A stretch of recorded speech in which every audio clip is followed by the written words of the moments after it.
Hello বন্ধুরা, আসসালামু আলাইকুম। শিল্পী কুকিং হোমে স্বাগতম। আজকে আমি আপনাদেরকে চিকেন স্যুপ তৈরি করে দেখাবো। এই স্যুপটা যারা শারীরিকভাবে দুর্বল বা অসুস্থ বা রক্তশূন্যতায় ভোগেন তাদের জন্য খুবই উপকারী। যে কোনো অসুস্থ ব্যক্তি বা অপারেশনের রোগীর জন্য এটা আপনারা তৈরি করে খাওয়াতে পারেন। স্যুপ তৈরির আগে বন্ধুরা, যারা আমার চ্যানেলটি নতুন দেখছেন প্লিজ আমার চ্যানেলটি সাবস্ক্রাইব করে নিন এবং নতুন নতুন নোটিফিকেশান পেতে বেল আইকনে ক্লিক করুন। এই স্যুপটা তৈরির জন্য আমি এখানে 500 গ্রাম ওজনের একটি দেশি মুরগি নিয়েছি। আপনারা স্যুপ তৈরির জন্য যথাসম্ভব একটু ছোট মুরগি নিতে চেষ্টা করবেন। মুরগিটাকে ছোট ছোট করে কেটে টুকরা করে নিয়েছি। লক্ষ্য করে দেখুন, আমি মুরগিটাকে কাটার সময় হাড়ের মাঝামাঝি কেটেছি। এর ফলে জাল করার সময় হাড়টা থেকে রসটা সহজে বের হয়ে আসবে। চাইলে আপনারা হাড়টাকে শিলপাটায় একটু ছেঁচেও নিতে পারেন। স্যুপটা তৈরি করতে আমার এখানে লাগবে পেঁয়াজ বাটা 2 টেবিল চামচ, রসুন বাটা 1 চা চামচ, আদা বাটা 1 চা চামচ, হলুদ গুঁড়া আধা চা চামচ, জিরা গুঁড়া আধা চা চামচ, ধনিয়া গুঁড়া আধা চা চামচ, মরিচ আধা চা চামচ, লবণ স্বাদ মতো, দারচিনি 2 টুকরা, ছোট এলাচ 4টি, লং 3টি এবং তেজপাতা 2টি। আমি এখন সবগুলি উপকরণ মুরগিটার সাথে মেখে নিচ্ছি, অর্থাৎ মুরগিটাকে ম্যারিনেট করে নিচ্ছি। যেহেতু আমি এই স্যুপটা রোগীদের জন্য তৈরি করছি তাই মরিচটা যথাসম্ভব কম দিতে চেষ্টা করবেন। চাইলে মরিচ গুঁড়ার পরিবর্তে কাঁচা মরিচও দিতে পারেন।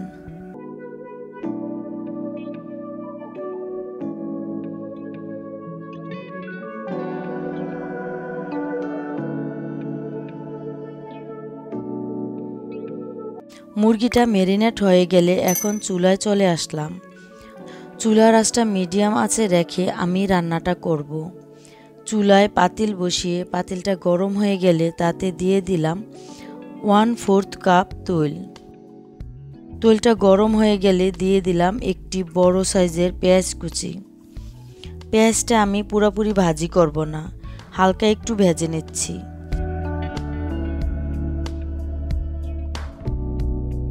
এখন দিয়ে দিচ্ছি ম্যারিনেট করে রাখা মুরগিটা।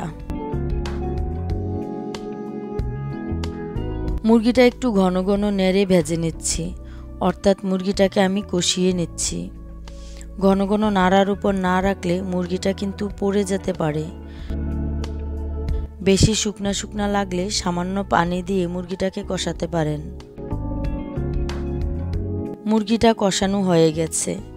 আমার মুরগিটা কষানো হতে আনুমানিক 8 মিনিটের মতো সময় লেগেছে।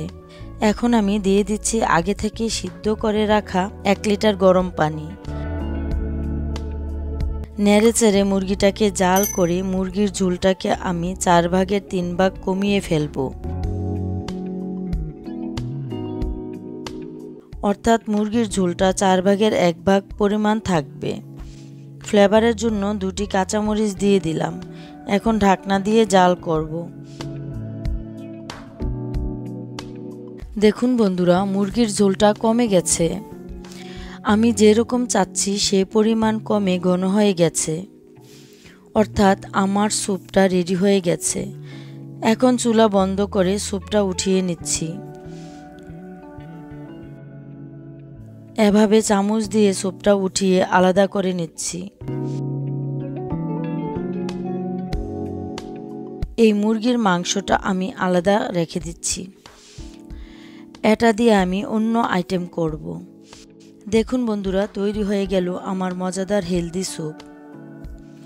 আমি খুবই সিম্পলভাবে স্যুপটা তৈরি করেছি। এখানে সামান্য মশলার বাইরে অতিরিক্ত কিছু ব্যবহার করি নাই। এভাবে স্যুপটা তৈরি করলে এর গুণগত মান সঠিক থাকবে। আমার এই রেসিপিটি যদি আপনাদের ভালো লাগে লাইক কমেন্ট শেয়ার করবেন। আল্লাহ হাফেজ।